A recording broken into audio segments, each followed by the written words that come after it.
بالصبر إذا نجحنا ولا بالياس إذا فشلنا، بل علمنا دائما أن الفشل طريق إلى النجاح.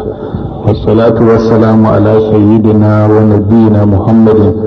وعلى آله وأصحابه ومن تبعهم بإحسان إلى يوم الدين وبعد.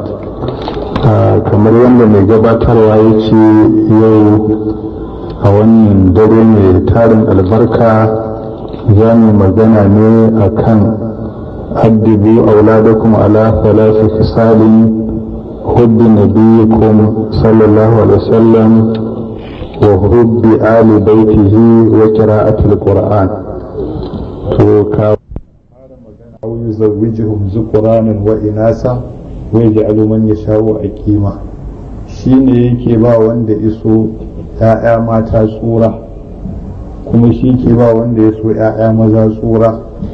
sannan kuma auyi zaujihum zukuranan wa inasa, ko kuma ya haɗa mutum biyun yana da ‘ya'ya maza na da ‘ya'ya mata, wai ji aluman ya shawo a kima, wanda kuma iso sai mai da shi bakarara ko mace ko namiji har in mutu ba zai ga ɗan kansa ba. Wannan rabo ne da ubangiji subhanahu wata'ala ya da kansa, kuma ya ambaci kalmar kyauta. saboda haka wanda duk Allah ya bashi da kyauta, Allah ya bashi sannan kuma amana ce. Dalilin sa ɗan ya zama amana dan yana zuwa babu hankali, yana zuwa babu karfi, ba zai iya cin abinci da kansa ba zai iya shan ruwa da kansa ba zai iya sawa kansa tufafi da kansa ba zai iya tuɓe wa kansa tufafi da kansa ba zai je ibawali a gurin da yake so da kansa ba zai bayan gari da kansa ba kuma zai iya wanke wa kansa ba kuma zai iya kare kansa daga wani abu da zai same shi ba. An masa haka ne, an baka domin a jarraba ka ba shi tarbiyya har zuwa lokacin zai amfani kansa. To don haka a nan sai annabi alaihi salatu wasalam ya ce da mu kullu mauludin yuladu alal fitra, duk ɗan da aka haifa akan titi ko gwadabe ko bartali na musulunci yake haihuwarsa, ko da wani kafiri ne ko ya haife shi in dai haihuwarsa aka yi to akan musulunci yake haihuwar kowane irin da in dai mutum ne. Amma mai alhakin canja akalarsa su ne mahaifansa. yace illa anna abawaihi yuhawidanihi aw yunasiranihi aw yumajjisanihi, sai dai mahaifansa su ne da alhakin ko su mai da shi yahudu ko su mai da shi nasara ko su mai da shi ba majusi. to kaga ashe su ne da alhakin su sake ci gaba da dora shi akan wannan gwadabe da burtali na musulunci. sannan kuma kowane irin da aka haifa Allah yana ba shi wata baiwa wadda bai ba kowa irin ta ba, saboda ubangiji baya maimai a halittar mutum. tun daga annabi adamu a.s. har zuwa yau duk wanda Allah yi daban ya yi shi, ko da sun yi kama ɗaya da magana da kallo da menene iri ɗaya, ba mutum da ya bane tunaninsa da basirarsa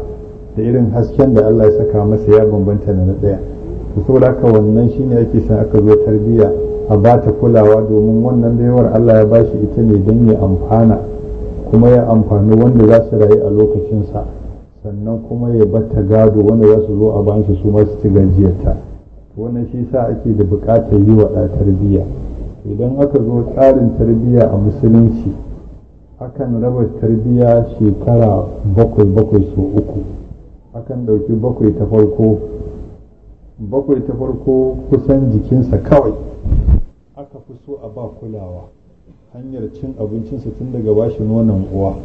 saboda yana ɗauke da abubuwa na alheri da abin da jikin mutum yake bukata, wanda duk wani abu da za a amfani da shi a duniya ba zai daidai da wannan nonon uwar ba, saboda wanda ya halicce shi ya san abin da jikinsa yake bukata a yau ranar haihuwa. idan ya kwana ɗaya bukatun jikinsa sun canja, mahalicinsa shi ya sani sai zuba sinadarin da yake da bukata har zuwa a yaye shi.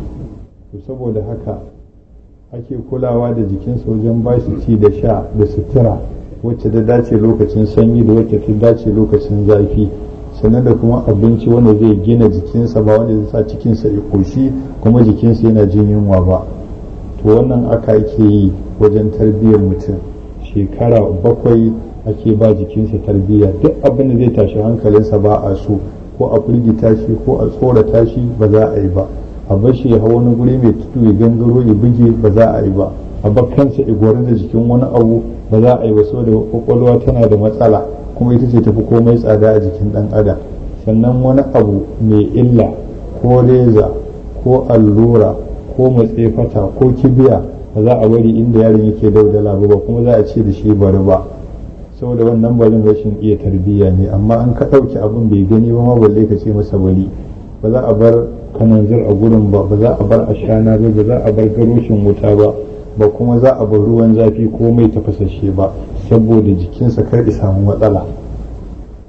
to wannan haka ake wa mutum shekara 7. to sannan sai shekara 7 ta biyu. shekara 7 ta biyu ita ce daga 8 zuwa 24. to ita wannan abin da ake wa mutum shine ladabi kawai, kuma ladabin shine da wayannan abubuwan guda 3 da aka lissafa: san annabi sallallahu alaihi wasallama, da san iyalin gidan annabi sallallahu alaihi wasallama, da kuma karatun alkur'ani. wasu ake ba wa 'ya'ya ladabi, ba da bulala da aka shafa mata man shanu ba ka je aka aje ta yadda ake fitsari ba don tafi zafi, ba da shi ake wa mutum tarbiyya da ladabi ba a musulunci. to shekara 7 ake ana ba mutum wannan ai ta cusa masa, wato kamar yadda laraba suke kiransa dirasa mukassafa ko kuma tarbiyya mukassafa, ai ta cusa masa, ai ta dandakawa, ai ta kibgawa, wanda abin zai shige shi sosai kankanin lokaci ya kafu saiwa a cikin zukatansa, a cikin zukatansu. to sai kuma 7 ta 3 shine daga 15 zuwa 21. nan kuma ɗa ko ya abin da ake bukata shine ya zama wazirin mahaifinsa, mace ce ta zama waziriyar uwarta. da abin da mahaifi zai da ɗan zai shawara, sayan wani abu zai da shi zai shawara, sayarwa zai da shi zai shawara, wata tafiya ce a gabansa zai da shi zai shawara, kyauta zai yi da shi zai shawara, duk abin da yake gabansa wannan ɗan da shi zai dinga shawara. kuma in ya ce masa yi ko bari, ba kyale shi zai akan haka ba, sai ya tambaye shi dalilin da isa ya ce a yi kaza. in kuma ce masa ya kai, sai ya tambaye shi mai dalilin da sa ka ba da ra'ayinka kar a yi. so da ka da yi da bari in da ya faɗa sai ya neme shi da dalili. idan ya ce kawai shi dai ra'ayinsa ne ba dalili, to sai uban ya ci masa a kul na ƙara jin a rayuwarka ka faɗi ra'ayinka baka da hujja. duk abin da za ka fi ra'ayi na ai ko a bari ka tabbatar an tambaye ka dalilai kana da su masu ƙarfi. waka ake waɗa in kai masa wannan za a gayyace ka wani guri kana da lokacin zuwa sai ka ce ba za ka ba, shi ya ji. wajen gabatar da kansa wajen manya dole sai ya nutsu, wajen zaman da zai tare da su kafin a tashi daga ɗaurin aure ko suna ko wani abu da ya shafi taron jama'a, to a cikin nutsuwa yake zai ga yadda ake mu'amala da manya. in ka ɗauke shi da wannan a tsawon shekara 21 nan, hankalinsa yakan haura na mai shekara 40 in ba a yi masa irin wannan tarbiyyar ba. to wannan su ne tsare-tsare da musulunci yake da bukata. amma abin da ake so ne magana a yau shine na tsakiyar, shine wajen ladabtarwa, kaunar annabi alaihi salatu wassalam da kaunar iyalin gidan annabi alaihi salatu wassalam da kuma karatun alkur'ani. shi annabi sallallahu alaihi wasallama kaunarsa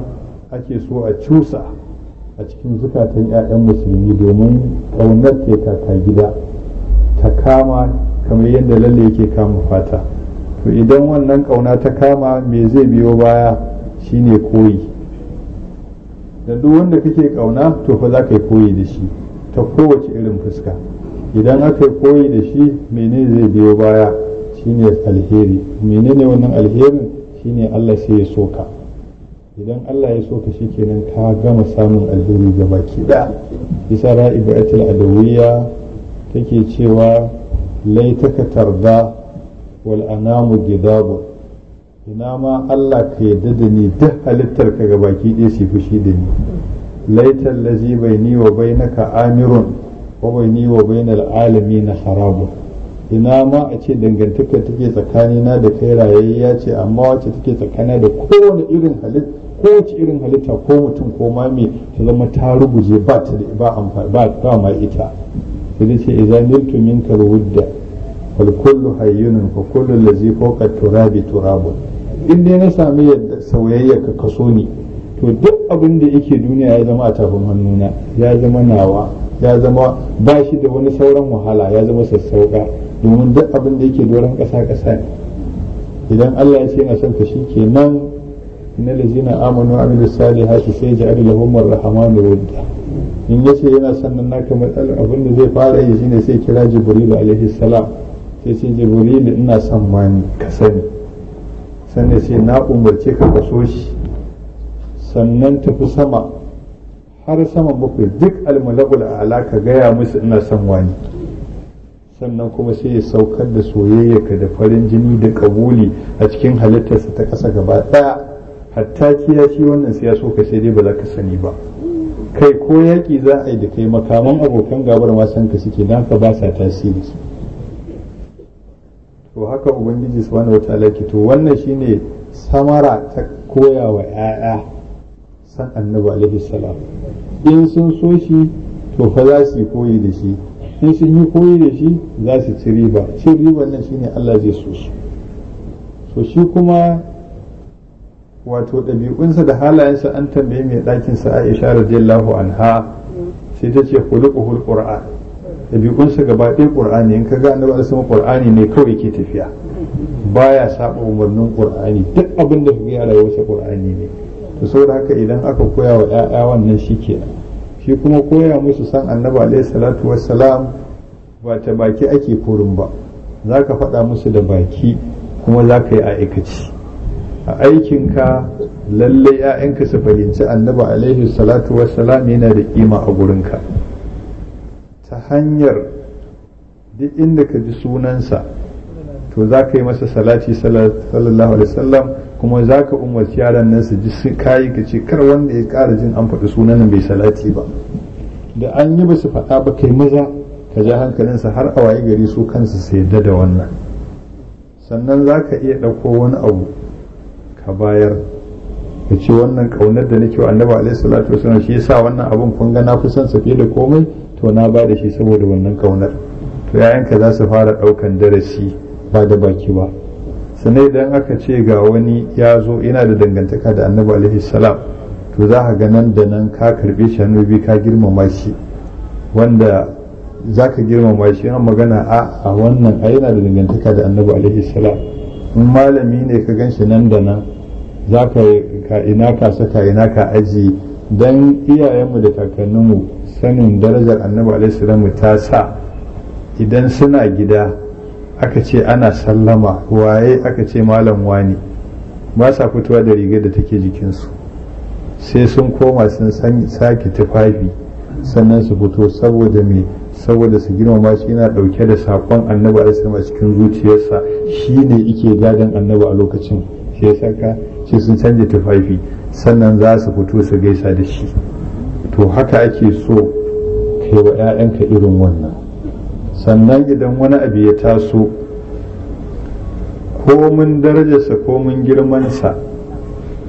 idan aka ce saboda annabi alaihi salamu ba da kaza to sai ka iya wannan abu ko yaron ya wani abu wanda ya shafi laifi aka tabbatar za a yi masa wani hukunci ishe na haɗa ku da girman annabi sallallahu alaihi wasallam ku kyale ni sai ce girmansa ya wuce haka je ka an kyale ka ma karka koma to daga nan zai san cewa wannan bawan Allah yana da daraja a gurinka to so da wannan abin zai dinga shigarsa yana shigarsa a ƙarshe wani sai ya fi wanda ya masa tarbiyyar shiga wato samun shiga da kuma ƙaunar sosai sai da kudu Allah ya ji kansa ya ce lokacin da yana ƙaramin yaro bai shiga makaranta bai ce ko fatiha bai iya ba amma mahaifinsa sai da ya dasa masa ƙaunar sakamako a alkiyama da jin tsoron tashin alkiyama ya ce ba da baki ban za mu ci abinci sai ce da mu ku yi bismillah sai mu yi in kun gama ku ce alhamdulillah ku ci da hannun dama kullum yana masa kai sau da gobe alkiyama za ku samu alheri ce sai su ga wani abu nasa mai muhimmanci wani ya zo ya cuce shi a kai ya kamata i matsa lamba i nemi haƙƙinsa sai ce ya haƙura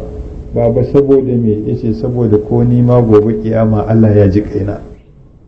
sai su ga wani abu da yake so mai muhimmanci ya ɗauka ya bayar baba me isa ka ba da wannan ba kana son sa ba sai ce ina so domin gobe da kiyama ni ma Allah ya bani abin da yafi wannan yace to wannan sai ya dasa min na san kiyaman nan ba abun wasa ba ce sai abin ya dinga girma to har a ƙarshe ya zama malami,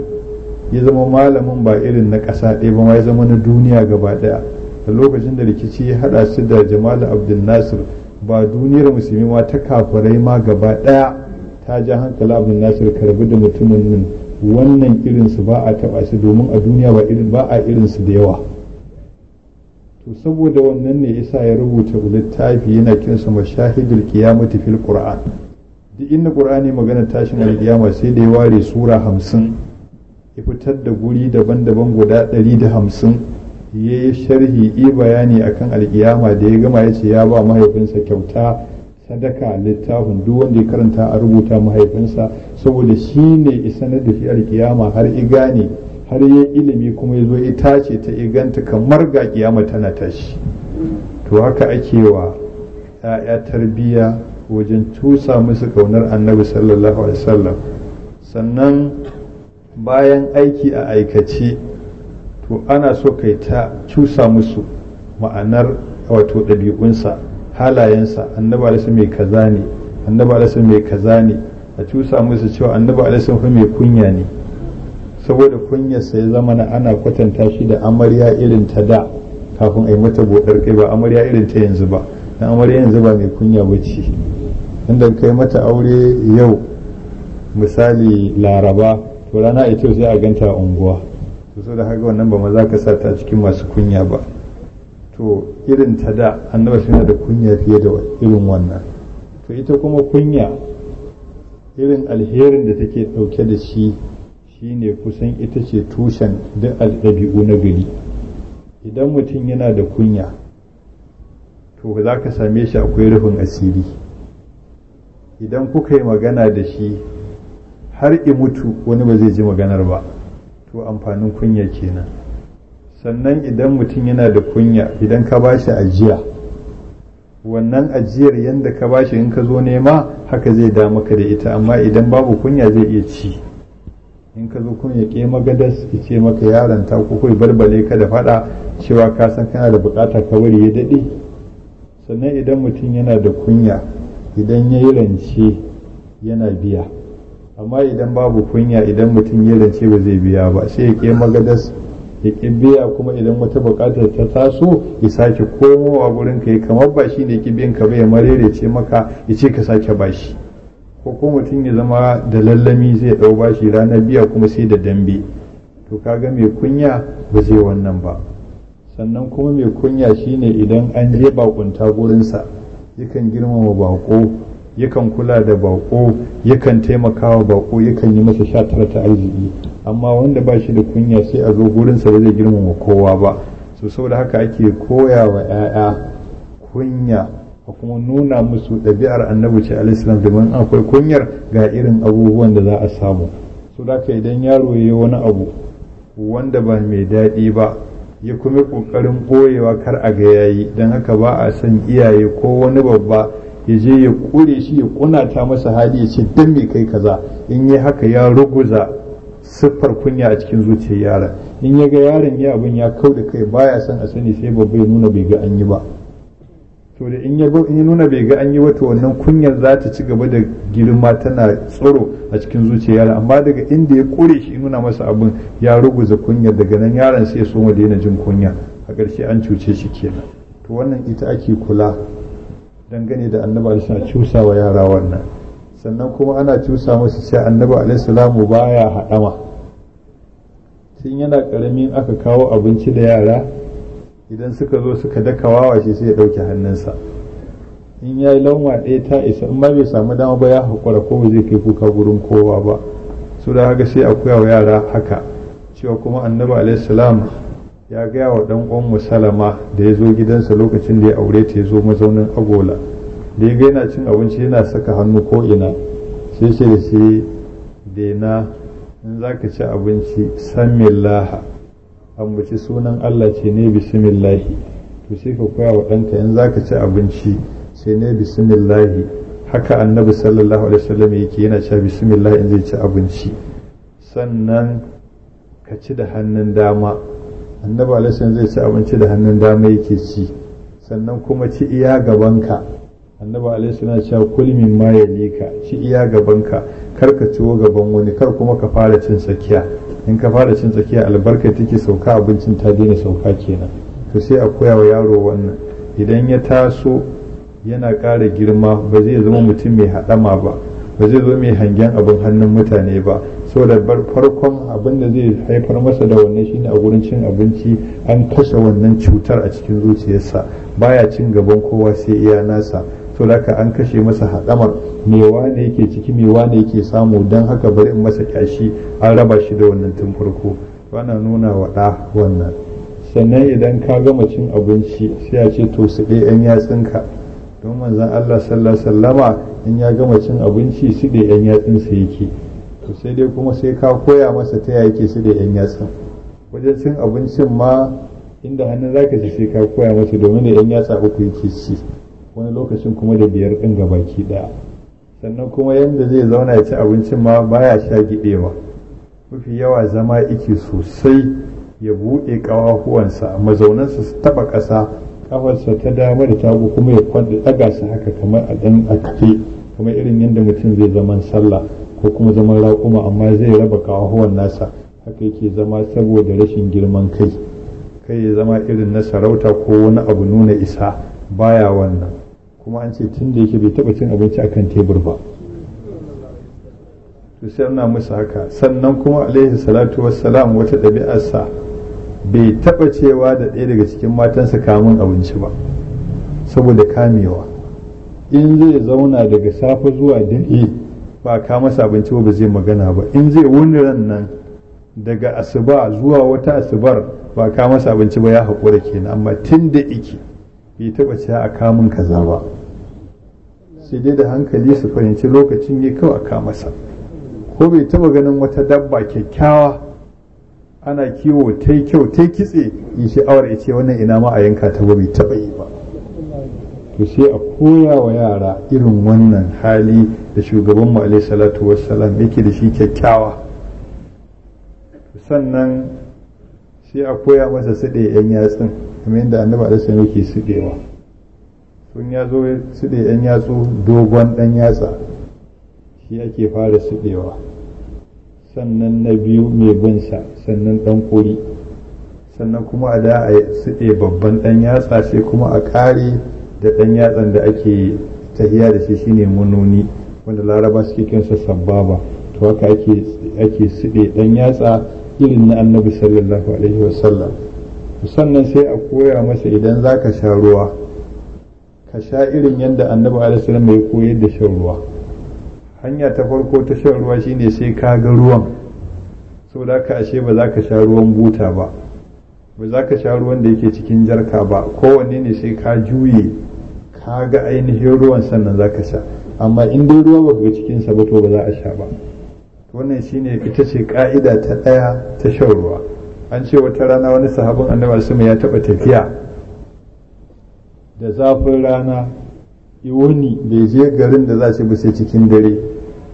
ga tafiya cikin sahara da duwatsu ga zafi, yana zuwa cikin dare sai a kama masa ruwa. Amma da yake zamani na da aka rasa kyastu wanda za a yi wuta ta kama a haska,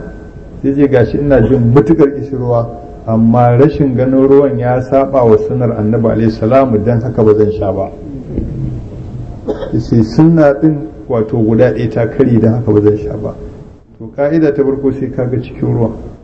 kaga idan musulmi zai ɗau wannan kaga mun wuce a soke mu. Dan a nan ƙasar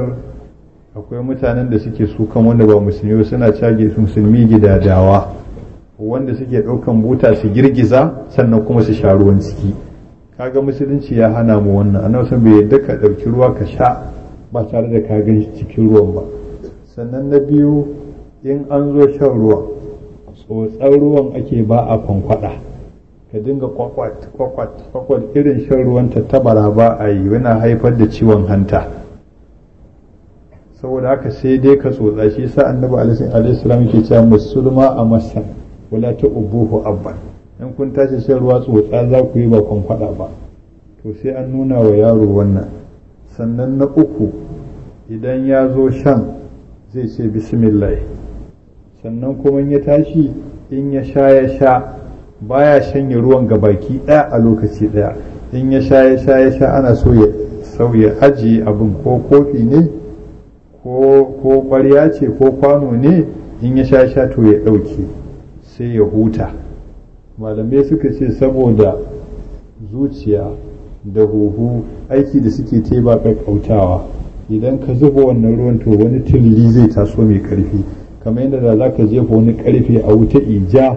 ko dutse a wuta ija, kana jefa shi a ruwa za ga tilili mai zafi ya taso. Idan ka yi wannan shan ruwa in ka ɗauke, tililin da ya taso zai fita ta numfashinka, ba zai kome maka a ciki ba. saboda haka sai ka ce alhamdulillah, sai ka sake cewa bismillah, sai ka sake sawa ka sha sannan sai ka ɗauke ka sake ce alhamdulillah.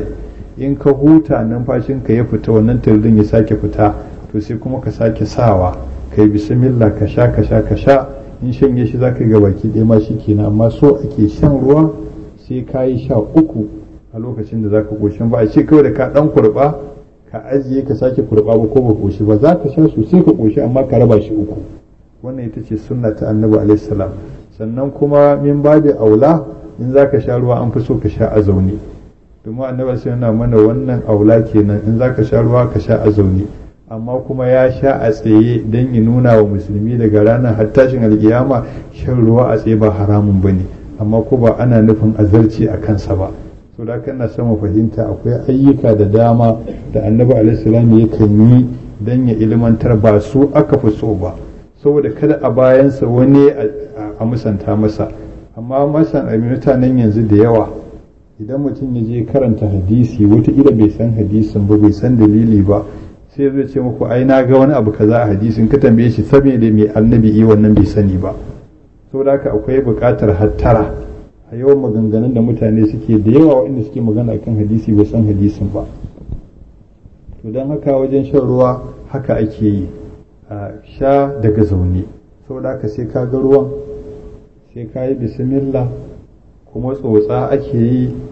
sannan kuma sai an raba shan ruwan 3, sannan kuma daga zaune ake sha. amma in ka sha a tsaye ba wani abu. to wannan shi ma ana so a koyawa ya'ya yanda annabi alaihi salatu wasalam yake wannan. sannan kuma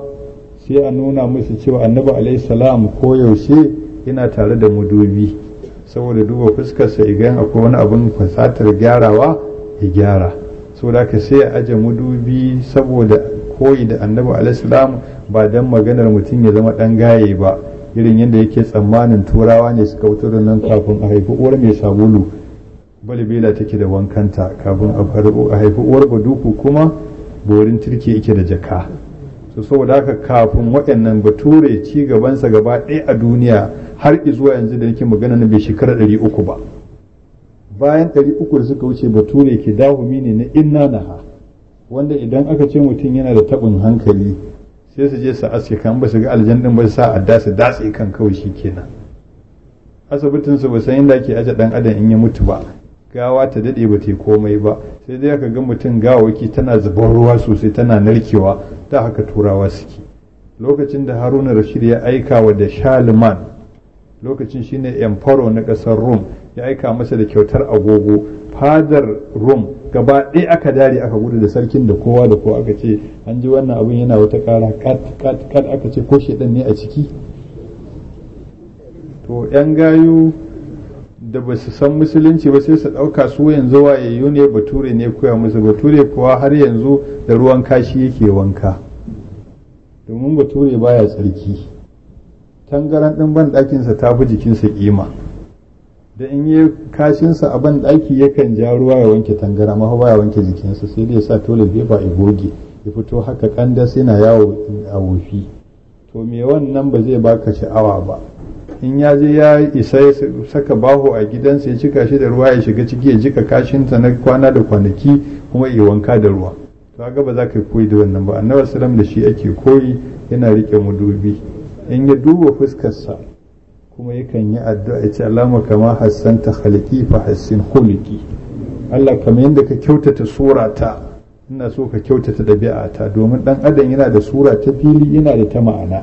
ta ma'ana ita ce ɗabi'a, an fi son ta zama kyakkyawa fiye da ta fili. idan ta zama kyakkyawa fiye da ta fili shikenan ka ci ribar zuwa duniya. sannan kuma annabi alaihi salatu wassalam yakan yi amfani da kwalli, yakan sa 3 a idan dama 2 a idan hagu, wani lokacin ya sa 3 a dama 3 a hagu. shi ma wannan sunnar annabi ce alaihi salam. Ko tafiya zai yakan tafi da mudubin da kora tandu sannan kuma da almakashi, saboda yankan farce da ko wata fata a jikinka ka iya tashi sai ka sa ka yanke. Wannan shi ma sunna ce ta annabi alaihi salatu wassalam. Sannan yakan tafi da matsefata irin wanda ake saka ta a jikin ma'alufi, wanda yanzu na tsammanin ma'alufin ma kusan ya bata a cikin Hausawa, sai dai unguwar kawai da ake tana na a kofar mata ana ce da su ma'alufai, sana'a su ce wani a jiki ake sawa, in ka je kasuwar kurmi za ka samu. saboda haka in tafiya ta kama, in larura ta faru aka yi sartse, sai a ɗauko wannan matsefata sai a kama sai a cire ba tare da an wahala ba. saboda haka annabi ya tsara mana yanda ake tafi da rayuwa daki bisa tsari. to kuma in ka rike wannan za ka ga wani irin mutum ne kai a duniya da tsatse, sannan kuma ka ci ribar koyi da annabi alaihi salatu wassalam. to haka ake tsora ya'ya akan wannan. sannan sai a koya musu cewa idan za ka saka wando to ka yi bismillah, ka kuma fara sa kafar dama. amma idan tubewa za ka yi to kafar hagu za ka fara tubewa. sannan kuma ka ce bismillahil hakimi, ko ka ce bismillahil lazi la ilaha illa huwa. ko mace ko namiji duk wanda zai tuba tufafin sai faɗi wannan, to duk shaidanin da suke duniya Allah zai makantar da su, ba za su ga fata jikinka ba balle su shiga jikin mutum. duk da kaga gaje suna shiga jikin mata sai sun ga tsalaicin su, ba sa bin kadamin annabi alaihi salam, shi ya jawo. inda duk shaidanin duniya za su taru, ka tuba tufafinka ba komai a jikinka, in lokacin za ka tube ka ce bismillahil hakimi iya nan, to ba shaidanin zai ga fata jikinka, duk makantar da su Allah zai yi. saboda haka sai mutum ya ce bismillahil hakimi sai ya tube, amma kafar hagu. idan riga ce mutum zai sa, ko mace ko namiji, to hannun dama ake fara sawa. sannan idan za a tube, hannun hagu ake fara tubewa, sai ka ce bismillahil hakimi. sannan idan takalmi za a sa, shi ma za ka ambaci sunan Allah bismillahi sai ka sa kafar dama. in kuma za ka tuɓe, shi ma kafar hagu ake fara tuɓewa. to haka ake koyawa ‘ya'yan musulmi irin waɗannan. to sai ka ga sun fita daban a cikin al'umma. haske na annabi alaihi zai dinga taɓa su, yana taɓa su, imani yana ƙaruwa. nan da nan mutum ba zai ankara ba, ɗansa sai zama wani abu a gurin Allah. domin da yawa koyi da annabi alaihi da riƙe sunnarsa takan ba mutum daraja ya ɗaukaka fiye da wadda ilimi da mutum yake da shi baya aiki da wannan zai bashi. an ce ahmadul makari, wanda yi ida'ati dujin na fi itiqadi ahli sunna, ya taba yin tafiya za shi irin makaɗin nan, tafiya irin ta da malamai suke tafiya daga ƙasashe su shiga wannan ƙasa su fita shiga wannan ƙasa. sai ya je misira, da ya je misira sai ya tarar a gari an rubuta ka mislika alhun, kuma har yanzu su suna da wannan. ko da mai ka zo da dubinka, kamar Kano dinnan da ake taimata irin wannan kirarin, wai ko da mai ka zo da dubinka. kamar da abin nan wane ne Ibrahim yake cewa Kano jama'ar ilma sharqin wa garbin fafazir bisa maini baina siham da zalika kila kamislika alfun qadiman fasaddiq bihi min kalam abarisa hausa wa asimata shamali dawaman alayki salam. haka yi wa Kano wannan waƙar. to saboda haka ita ma Misira suka yi mata wannan, suna takama da kansu. da yazo zai shiga garin sai ya tsaya zai ce ku je ku ga malaman Misira, ni ba na biyu na balle dubuna. haka zo ya ce da ya haka sai haka ya karkatar da hularsa, sai gari ya jirge gaba daya. sai ce in akwai na biyu ya zo ya gyara hular garin ya dawo daidai. haka kiki kaka sai da ya gyara hularsa garin ya koma. da aka gama tattauna suka ce ya mana wani abu na albarka da zaka bar mana, shine ya ida'ati dujina fi itiqadi ahli sunna, dan su albarkati da shi ya zama tarihi. yace musu kun fi ni ilimi, amma matsalar guda ɗaya ce, ni kuma koyi da annabi su shi ya bani wannan darajar. saboda ai in kuntum tuhibuna Allah fattabi'uni ne, in aka yaka me ya sakamako hibbukumullah. in Allah yana son ka shikenan. Asibu dan Barhaya da ya samu wannan, annabi Sulaimanu alaihi salam gado yake so a kawo masa ai, tafiya kwana 30 gadon ba dan tsililin gado bane na mutum ɗaya ko biyu kawai irin nan zake dan fangale a ce wai double ne to shi gadon shi kansa ɗaki 70 ne a cikinsa yace ana so a ka masa karfin aljani yace zai iya kashi kafin 12 rana zai ce mun nisa Qur'ani da kansa Allah ya ce qala lazi indahu ilmun min alkitabi ana atika bihi qabla an yartadda ilayka darfuk annabi sulaiman kafin yi haka ya kalli silin ya sauke kansa ya ga gadan tafiya kwana 30 in banda Allah ina son mutum bayan da haka za ta faru mu'azu dan sa'ad dan mu'az shekararsa 7 raka musulunci ya musulunta a hannun Mus'ab dan Umair annabi su ya dawo Madina isa da shi domin daga ran da ya musulunta a lokacin da ya musulunta Madina rana bata faɗi ba sai da babu gidan da ba musulunta ba saboda shi shekararsa 7 amma ya yi aikin da wanda shekarar 700 ba zai ba shi ma ya ce duk abin duniya ba ni da ƙarfi a kai amma akan abu 3 ina da ƙarfi na san wannan ni kaina ina da shaida ya ce guda 3 nan daga annabi na ji salisan don haka na rike su ya ce na ɗaya duk lokacin da na je jana'iza gawar ɗayan biyu nake kallanta mustarihun au mustarahun minhu ko wacce ta huta ko kuma ƙwallon mangwaro wanda aka yada aka huta da kuda ba gawa ta 3 duk gawar duniya ko wannan ya ce katka nake kallo ko wannan ce ko wannan ce idan ta kirki ce mai maza mu kai ta cikin gatanta idan muguwa ce mai maza mu sauke kan mu sharri ya ce daga bakin annabi da salama yana ji don haka na riƙe wannan da kyau sannan ya ce tun da annabi alaihissalam ya nuna min cewa allazina hum fi salatihim khashi'una ma'anarsa shine ba za ka sana dama ba ko wani hagu ce daga wannan ranar in na ce Allahu akbar ba na sanin waye a dama waye a hagu ya ce na 3 kuma duk abin da na ji daga bakin annabi ya ce a yi to wannan abin ba na wasa da shi ya ce wani abu guda 3 kaga tun da ya zo da wannan na ƙarshen kaga ashe akan komai ma yana da ƙarfi kenan to kaga da ya zo mutuwa aka ce dukkanin aljanna gaba ɗaya sai da Allah sake mata ado kyamaren aljanna sai da aka sake musu salon fenti tagogi aka yi musu bushiyoyin aljanna 'yan matan aljanna tsuntsayen duka amma ana zara ransa duba girman al'arshi sai da ya kusan karyewa haka ne ce ihtazza li mautihi arshur rahman babu abin da zai baka wannan wanda kai koyi da wanda Allah ya fi so alaihi salatu wassalam in dai ka samu wannan zaka samu ɗaukaka gurin Allah adihu tafuz bil jahi inda ilahi rasulun da ahullahu nahwa sama'ihi ka bi shi zaka samu alfarma gurin Allah Allah zai maka alfarma fi da duk inda kake tsammani saboda haka wannan shi ake koya wa 'ya'ya na musulmi su san shi shine shugaba guda ɗaya tak wanda duniya bata taba ganin irinsa ba kuma faqadal maduna misla muhammadin wala misluhu hatta al-qiyamati yufqadu mawaƙin sa Hassan lokacin da ya haka yace duk mutanen farko ba taba dafsa mutum irinsa ba wanda kuma nan gaba har tashin alkiyama ko za a rasa wani kamar sa ba shi kadai ne daga ajazal ayyama ijadu misli samar da irinsa ya gaje da duniya gaba daya ba a taba samu ba shine wanda mukiya magauta dukkaninsu sun yi shaida duk yayyar da wani ike masa inda ya zo suka yi arba sai ya ba da shaida a kansa kuma ta gari abu jihar shi ya fi kowa kinsa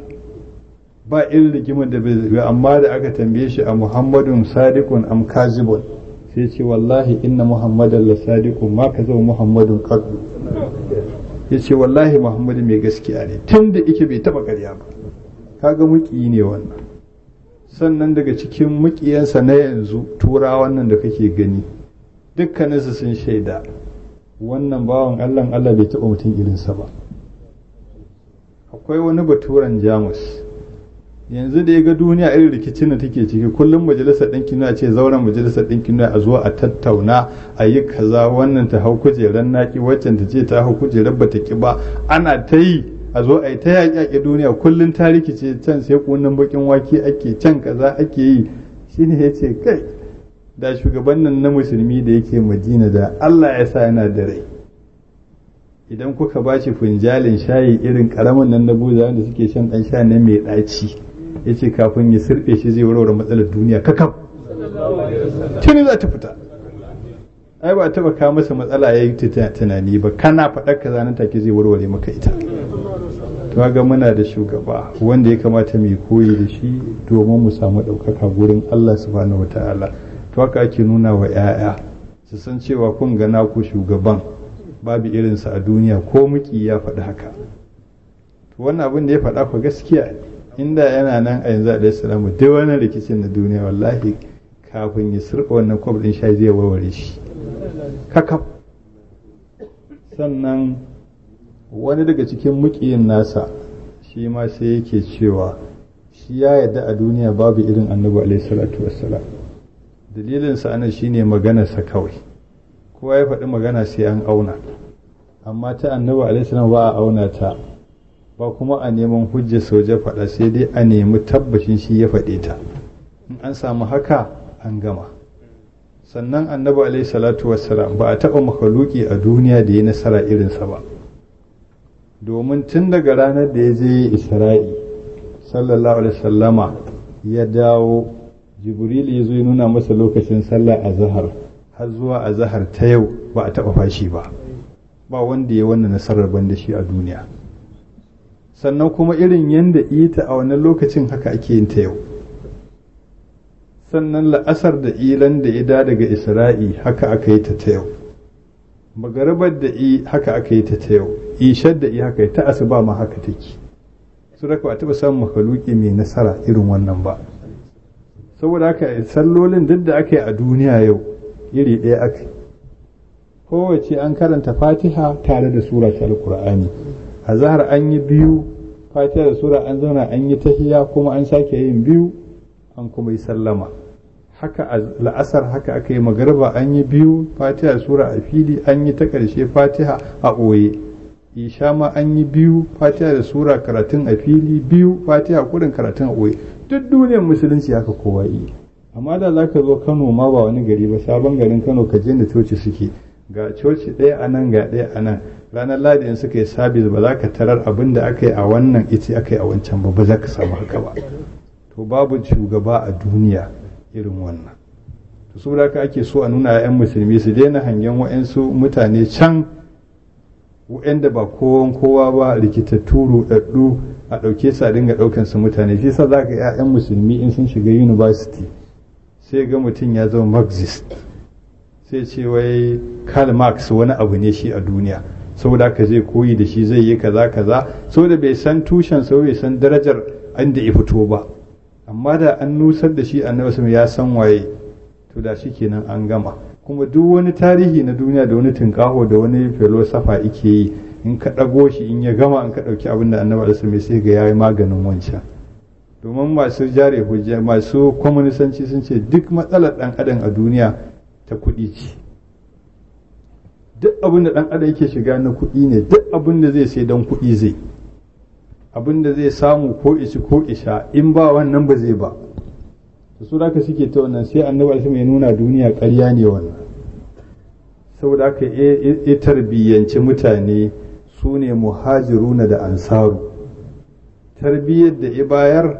sai ga muhajiruna suna tafiya suna barin dukiya su haibun rumi lokacin da zai hijira yana da dukiya mutan maka suka ja sai ce musu kai kun fasan duk garin nan in duka da kafa ne ba wanda ba zan kai kasa ba idan kutufo ne ba wanda ba zan kai kasa ba idan harbi ne da kibiya kun san kibiya ta bata kuskure wai me yasa kuke so ku wannan tafiya suka ce dukiyar da ka tara kai ba mutumin rum bane ka zo nan kai ciniki ka tara kuɗi sai ce wannan kawai shi ke damun ku ga su sai dauke mu kullai iba su an ce ya nuna musu taska ta kai 70 wadda ba san da ita ba yace dan na muku wannan abun ba shi da kima a guri na wannan imanin shi nake da kima a guri na ya ba shi ifita ita kuma madina ya tadda annabi sai ma akuba bai shiga madina ba daga ganin sa annabi sai miƙe ce da shi rabi hati tijaratu kasuwancin da kai riba Allah ya siya ya biya ka ka gani yana madina shi akuba shi yana maka aka kama da suka haɗu kafin yi magana shi fara ce masa rabi hati tijaratu ta yi riba kuma har irinsu bai kuɗi ba kullum yana gaba na wasu me kake so mu ya rasulullahi. A ƙarshe da ya zo mutuwa Allah na masa gidansa na aljanna ya ce Allah ka fi gaban na bi ka saboda wannan, ka isa in bi ka dan kai ne. To tarbiyyar annabi alaihi salamu kenan. To kaga masu cewa ba a komai sai dan kuɗi sun kunyata ana. Sannan su kuma mu ansaru aka zo aka tare da su ma su ne masu garin, sai mutum ya zo ya ce da wannan kai ka taho baka da komai duk ka bar danginka, zo mu je gidana in tsaga biyu in baka rabi, sai ba shi rabi. Zo mu je gona ta in tsaga ka zaɓa ɓangaren da kake so. Ba shi mai gona zai fara zaɓa domin ya san sirrin gonarsa, ya san inda aka fi samun amfani da inda ba a fiye samun amfani, wanda aka shuka ta ya kamfa. To ba zai zaɓa ba saboda gudun son zuciya, sai ce da wancan ya zaɓa. In ya zaɓe inda ya fi amfanin ya bar masa, sannan ya ce zo mu je gidana, ya shiga ya ce da shi ga matansa ya zaɓi wacce ta yi a sake ta yi idda ya aura. Kaga maganar a ce wai dan duniya ake abu ko dan samun abu, kaga wa'annan tarbiyya da annabar sai wa'annan mutane guda biyu ta karyata duk wani makaryaci a duniya da yake da awa mara kyau. To ba shugaban da izo yake tsara ka gan shi kamar siyori abin kamar ba zai yiwu ba kuma ya yiwu, kuma aka tabbata a kansa, duniya ta ga samfurin da ba taɓa gani ba, to sai Muhammadu Rasulullahi sallallahu alaihi wasallam shi kadai ne isa mu wannan. To shi yasa ake son a koya wa yara sanin wa'annan halaye nasa sallallahu alaihi wasallama, irin su cika alkawari. Wannan magana suka yi da wani ce dakata in zo, sai da ya kwan uku a gurin a tsaye. Mutumin ya zo zai wuce ya manta, ya ce masa ya kautsai da ni, sai ce ai ni na manta ma, ya ce alkawari ne. Kaga dole a koya wa yara irin wannan su san yadda ake cika alkawari kamar yadda annabi alaihi salatu wassalam ya yi. Sannan su san yadda ake riƙon amana. Idan aka baka amana, ko da mutum baya ƙaunar ka, ko da ya shirya ka kashe ka, to ba za ka yi da amfani ba.